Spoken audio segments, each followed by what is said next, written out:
एक फौजी की दर्द भरी कहानी। ये कहानी एक सैनिक की है जो वियतनाम में युद्ध के लिए गया था।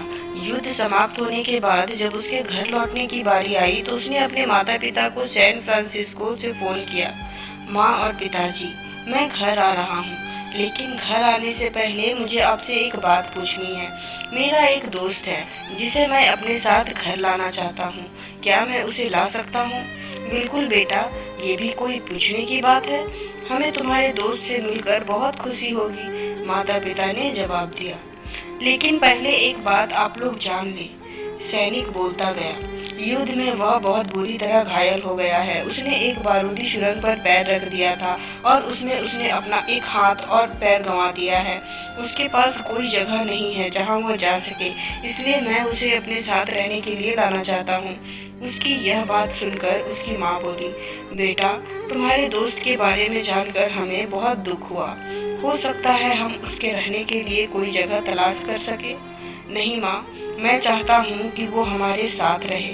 लेकिन बेटा, अब पिता ने कहा, तुम समझ नहीं रहे हो कि तुम क्या कह रहे हो। इस तरह का अपाहिज व्यक्ति हमारे लिए कितना बड़ा बोझ होगा। हमारी अपनी जिंदगी है जीने के लिए और हम नहीं चाहते कि इस तरह की कोई भी परिस्थिति हमारी जिंदगी में दखल दे। मेरे हिसाब से तुम्हें अकेले घर आना चाहिए और अपने दोस्त को वहीं छोड़ देना चाहिए। वह अपनी जिंदगी जीने के लिए कोई ना कोई रास्ता निकाल ही लेगा। सुनकर उस सैनिक ने फोन रख दिया। कुछ दिनों बाद उसके माता पिता को सैन फ्रांसिस्को पुलिस से एक संदेश मिला, जिसमें उन्हें बताया गया कि उनके बेटे की एक बिल्डिंग से गिरकर मौत हो गई है। पुलिस के हिसाब से ये एक सुसाइड केस था।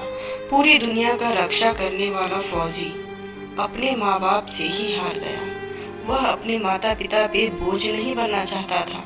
दुखी माता पिता ने तुरंत ही सैन फ्रांसिस्को के लिए फ्लाइट बुक कराई और वहां पहुंच गए।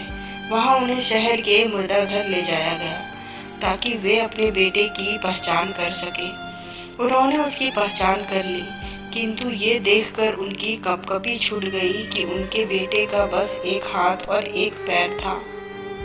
तो दोस्तों, इस कहानी में जो माता पिता हैं वो हम में से बहुत से लोगों की तरह हैं जो अपनी परेशानियों को ही सबसे बड़ा मानते हैं। वे उन लोगों के साथ रहना चाहते हैं या समय बिताना चाहते हैं जो दिखने में अच्छे हैं, स्वस्थ हैं या फिर जिनके साथ रहकर उन्हें खुशी मिले।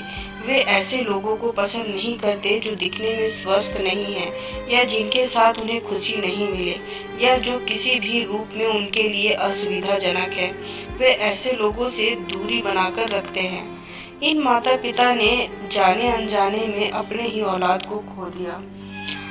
तो उम्मीद करती हूँ दोस्तों ये कहानी आपको पसंद आई होगी। इस पर आपकी क्या राय है कमेंट में ज़रूर बताएं और लाइक शेयर सब्सक्राइब तो ज़रूर से ज़रूर कर दें। आगे सुनने के लिए देखने के लिए बहुत बहुत धन्यवाद।